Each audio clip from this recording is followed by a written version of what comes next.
¿Quién eres? ¿De dónde vienes? ¿A dónde vas? Estas preguntas se las hicieron las autoridades a un hombre que se quedó atrapado en una estación de tren. Le tomó la hora y se quedó atrapado. Llamó a las autoridades, y las autoridades, para identificarlo, para saber quién era, le hicieron estas 3 preguntas. ¿Quién eres? ¿De dónde vienes? ¿Y a dónde vas? Y es que este hombre miró a las autoridades seriamente y les dijo: toda mi vida he estado haciéndome esas mismas preguntas y todavía no he encontrado la respuesta. Y es que ciertamente las respuestas a estas 3 preguntas nos van a ayudar a saber cuál es mi identidad. Y quiero que reflexionemos acerca de esta pregunta. ¿Cuál es tu identidad? ¿Cuál es mi identidad? A esto nos referimos a quién soy, de dónde vengo y hacia dónde voy. Nosotros, como seres humanos, tenemos 4 datos personales que nos identifican, ya sea nuestro nombre completo, nuestra fecha y lugar de nacimiento, nuestro número de identificación personal, que es el seguro social, y nuestra ciudadanía, donde nacimos. Sin embargo, en la vida como cristianos, estos simples 4 datos que identifican a cualquier ser humano no bastan y no son suficientes para nosotros saber cuál es nuestra identidad, que no se basa en lo que la gente dice que soy, o en lo que yo creo que soy, o en lo que la gente dice que debo ser. No se basan en mis logros, o en mi personalidad, o en mi carácter. Mi identidad va mucho más allá, porque mi identidad es lo que Dios dice de mí. Desde el principio, en la Biblia, nosotros podemos ver, y la Biblia nos presenta un panorama claro, un panorama amplio, que desde el momento en que Dios creó al hombre, Dios es el creador del hombre. Dios colocó al hombre en el huerto del Edén para que lo cuidara, para que lo labrase, para que trabajara en el huerto del Edén. Dios lo coloca allí y Dios le da una advertencia, una prohibición en Génesis capítulo 2, versículos 16 al 17. Pero el Señor Dios le advirtió: puedes comer libremente del fruto de cualquier árbol del huerto, excepto del árbol del conocimiento del bien y del mal, porque ciertamente si de él comieras, morirás. Ciertamente morirás. Hay una advertencia, hay una prohibición que Dios le da. Y aunque puede parecer algo severa esta advertencia, puede parecer que es muy fuerte esta prohibición, sin embargo, representa una prueba de Dios hacia el hombre que lo colocó en el huerto del Edén y que le confió todo eso. Representa una prueba de Dios para el hombre. Recordemos que Dios, como el creador de todo lo que existe, tiene sus parámetros. Dios tiene la manera en que Él manda a que las cosas se deben de realizar como Él quiere que se realicen. Él es el creador de todas las cosas. Recordemos que Dios es santo, Dios es justo, Dios es perfecto, Dios es recto. Por lo tanto, no se complace con el pecado, no se complace con la desobediencia, no se complace con la rebeldía. Deuteronomio capítulo 32 versículo 4 dice que Él es la roca cuya obra es perfecta, porque todos sus caminos son rectitud. Dios de verdad y sin ninguna iniquidad en Él.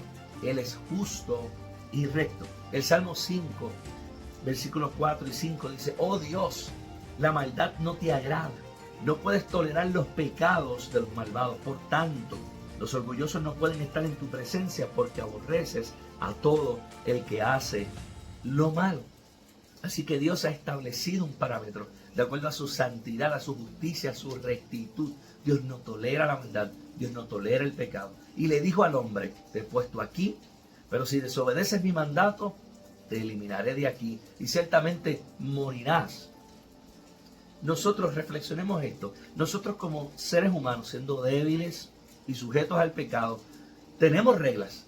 Si nosotros invitamos a alguien a nuestra casa y esta persona hace lo que le dé la gana, o mucho más allá, hace lo que nosotros le decimos que no puede hacer en nuestra propia casa, nosotros tenemos todo el derecho de decir a esta persona que abandone nuestra casa, que abandone nuestra propiedad, que salga. Y si nosotros, como seres humanos, tenemos parámetros, siendo imperfectos, y cumplimos con esas reglas y esos parámetros, pues toma nuestro Dios. Nosotros, como seres humanos, tenemos un sistema judicial. Una persona que es acusada de cualquier delito es determinada una causa y es culpable esta persona, ¿qué sucede con esta persona? Es condenada a que pague por el delito que cometió. Y siendo la justicia del hombre imperfecta, siendo la justicia del hombre muchas veces corrompida por el pecado, sin embargo, el hombre recibe su retribución por lo que cometió. Cuanto más nuestro Dios ha establecido la consecuencia por desobedecer su mandato, por desobedecer la única regla que Él implantó: no comerás de este árbol, porque ciertamente morirás. Y esta muerte no tan solo representaba una muerte física, aunque más adelante el hombre murió, pero por la misericordia de Dios el hombre no murió al instante. Sin embargo, representaba una muerte espiritual, una separación entre Dios y el hombre. Y esto se debe a que realmente la misericordia de Dios es grande y no desapareció al hombre y a la mujer en el momento, sino que les brindó una oportunidad de arrepentimiento. Sin embargo, experimentaron una muerte espiritual, la muerte más dolorosa, una separación de Dios y el hombre. Y esto, lo que trajo el pecado fue esta separación. Trajo lo que es la división entre Dios y el hombre. Desde el momento en que el pecado entró en el mundo, todos los seres humanos cargamos con esa naturaleza de pecado en nosotros. Mira cómo dice Romanos capítulo 5, versículo 12. Cuando Adán pecó, el pecado entró en el mundo. El pecado de Adán introdujo la muerte, de modo que la muerte se extendió a todos, por cuanto todos pecaron. ¿Qué dice Romanos 3:23? Por cuanto todos pecaron, están destituidos de la gloria de Dios. Romanos 6:23, pues la paga del pecado es muerte, pero el regalo de Dios es la vida eterna por medio de Jesucristo. A pesar de que el hombre pecó y falló con Dios, se rebeló en contra de Dios, fue rebelde, su identidad fue removida. El pecado hace que tu identidad se corrompa. El pecado hace que tu identidad por la cual Dios te creó sea una identidad falsa, sea una identidad manchada por la maldad y el pecado. Sin embargo, el regalo que Dios nos da a nosotros es una identidad nueva. Dios nos coloca en una posición correcta. Dios nos quiere dar identidad, porque la identidad que teníamos cuando estábamos en pecado, lejos de Dios, era falsa. Mire esto, nuestro dueño era el mismo diablo. Nuestra voluntad y nuestro deseo era disfrutar el pecado. Nuestra morada, nuestro lugar donde nos sentíamos bien, era la corriente de este mundo que es controlada por Satanás. Y nuestra herencia, ¿cuál era? Una separación eterna de Dios en el infierno. Ahora, con la misericordia de Dios y gracias al sacrificio de Jesucristo, nuestro dueño es el Señor Jesucristo. Nuestra voluntad y nuestro deseo es hacer la voluntad de nuestro Dios escrita en su palabra. Nuestra morada es estar al abrigo del Altísimo, bajo la sombra del Omnipotente. Y nuestra herencia está reservada en los cielos para nosotros. Una herencia incorruptible que no se puede deteriorar, incontaminada, que no puede ser manchada por el mal, no se puede corromper, e inmarcesible, que no se desvanece. Así que para nosotros ponernos en perspectiva de cuál era nuestra identidad antes, lejos de Dios, en el pecado, y cuál es nuestra identidad ahora, debemos contestarnos las siguientes preguntas. ¿Quiénes éramos? ¿De dónde venimos? ¿De a dónde íbamos? Y hacer un contraste con las siguientes preguntas. ¿Quiénes somos ahora? ¿Dónde estamos ahora? ¿Y hacia dónde nos dirigimos ahora? Para eso, leemos Efesios capítulo 2, versículo del 1 al 3. Dice, y Él les dio vida a ustedes que estaban, ¿en qué?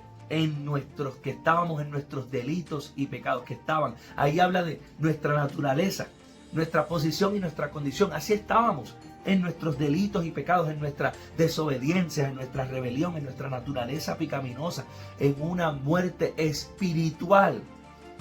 Muertos en delitos y pecados, los cuales anduvieron, o sea, nuestra manera de vivir y de conducirnos en otro tiempo, según la corriente de este mundo. Ese era nuestro hábitat, nuestro lugar de confianza, conforme al príncipe de la potestad del aire, ese es el diablo, el espíritu que ahora opera en los hijos de desobediencia, el espíritu que actúa en el corazón de aquellos que se resisten a obedecer a Dios. Entre ellos también nosotros en otro tiempo vivíamos en las pasiones de nuestra carne, satisfaciendo los deseos de nuestra carne y de nuestra mente. Y éramos por naturaleza hijos de ira, lo mismo que los demás. Éramos objeto de la ira y del enojo de Dios. ¿Por qué? Porque habitábamos en tinieblas, estábamos en pecado. Nos llamaba la atención hacer todo lo contrario a lo que Dios quería que hiciéramos. Esta es la consecuencia y el efecto del pecado. Es terrible lo que hace el pecado en la humanidad. Mancha la identidad del hombre. Dios creó al hombre a su imagen y semejanza para darle una identidad, un propósito, pero el pecado pervierte todo esto. El pecado trae separación entre el hombre y Dios, trae una vida depravada, trae rebelión con Dios, trae una vida que no quiere obedecer a Dios, no quiere obedecer sus mandatos, no quiere buscar a Dios, no quiere vivir para Dios. Romanos 3, 10 y 12. Dice, como está escrito, no hay justo, no hay ni uno, no hay quien haga el bien, no hay quien entienda, no hay quien busque a Dios. Todos se han desviado, a unas se hicieron inútiles, no hay quien haga lo bueno, no hay ni siquiera uno. Eso éramos nosotros. De ahí veníamos nosotros y de ahí íbamos nosotros. Pero ahora, ¿quiénes somos? ¿Dónde estamos y hacia dónde vamos? Efesios capítulo 2, los versículos 4 en adelante, sigue la lectura. Pero Dios, que es rico en misericordia, por causa del gran amor con que nos amó, aun cuando estábamos muertos en delitos y pecados, nos dio vida juntamente con Cristo. Ahí comienza nuestra identidad, con Cristo. Por eso, por gracia, ustedes han sido salvados. Y con Él, con Cristo, nos resucitó. ¿Dónde estamos? Estamos con Cristo. Y con Él nos sentó en lugares celestiales. ¿Dónde estamos? Sentados en lugares celestiales con Cristo, a fin de poder mostrar en los siglos venideros las sobreabundantes riquezas de su gracia por su bondad para con nosotros en Cristo Jesús. Porque por gracia ustedes han sido salvados por medio de la fe. Esto no procede de ustedes, pues es don y regalo de Dios. No es por gracia para que nadie se gloríe, porque somos hechuras suyas creados en Cristo Jesús para hacer las cosas buenas y buenas obras que Dios preparó de antemano para que andemos en ellas. Nuestra identidad estamos en Cristo, nuestra identidad está en Cristo. Así que reflexionemos nuevamente. ¿Quiénes éramos? Hijos de ira, hijos de desobediencia, hijos de rebeldía, hijos del diablo, porque el diablo peca desde el principio y todo el que peca se constituye hijo del diablo. ¿De dónde veníamos? Nuestra naturaleza pecaminosa. Veníamos de la muerte, estábamos muertos. El salario del pecado es la muerte. Y nosotros escogimos pecar. Por tal razón, estábamos recibiendo la justa retribución a causa de nuestras decisiones. ¿Hacia dónde íbamos? Hacia una separación eterna de Dios, hacia un eterno castigo en el infierno, para pagar nuestras ofensas, nuestras maldades y nuestras desobediencias que cometimos en contra de Dios. Y ahora, ¿cuál es tu identidad? ¿Cuál es mi identidad? ¿Quiénes somos? Somos hijos de Dios por medio de Jesucristo. Juan capítulo 1, versículo 12. Pero a los que le recibieron, ¿a quién? A Jesucristo. A los que creen en su nombre, les dio potestad y el derecho de ser hechos hijos de Dios. Nosotros hemos alcanzado gracia, salvación, perdón, restauración, justificación. No por alguna obra que hayamos hecho, sino por Jesucristo, por lo que Él hizo a través de nosotros. Nos sustituyó. Cargó en Él, en su propio cuerpo, nuestra culpa, nuestra transgresión. Ahora somos justicia de Dios en Él. Porque fue Él quien recibió la ira, el castigo, la justicia de Dios por nuestros pecados. Es por eso que ahora somos llamados en Cristo, linaje escogido, real sacerdocio, nación santa, pueblo adquirido por Dios, piedras vivas, casa espiritual, sacerdocio santo, según 1 de Pedro capítulo 2. ¿Dónde estamos ahora? Estamos en Cristo. Esta es una nueva vida. Vivimos en Cristo, por Cristo y para Cristo. Él nos identifica como suyos. ¿Por qué? Porque se identificó con nuestros pecados. Él se identificó con nuestras maldades. Él cumplió en su cuerpo la condenación de nuestros pecados. Él sufrió por nosotros. Y aunque fue perfecto y no hubo pecado en Él, por eso venció la muerte, venció el mundo y venció el diablo. Ahora nosotros, al creer en su sacrificio, nosotros hemos vencido a la muerte, hemos vencido al mundo, hemos vencido al diablo, porque estamos juntamente con Él. Hemos resucitado a vida y Él nos ha colocado en una posición espiritual de victoria. Estamos sentados en lugares celestiales. ¿Y hacia dónde nos dirigimos? Nuestra vida ahora busca las cosas de arriba, donde está Cristo sentado a la diestra de Dios. Deseamos su palabra, deseamos su voluntad. Como niños recién nacidos deseamos la leche espiritual, su palabra, porque hemos nacido de nuevo y nuestra vida ahora está escondida con Cristo en Dios. Ahora el Espíritu Santo nos dirige a hacer la voluntad de Dios. Esa es tu identidad. Primera de Corintios 6, 19 al 20. ¿No saben que son templo del Espíritu Santo, el cual mora en ustedes?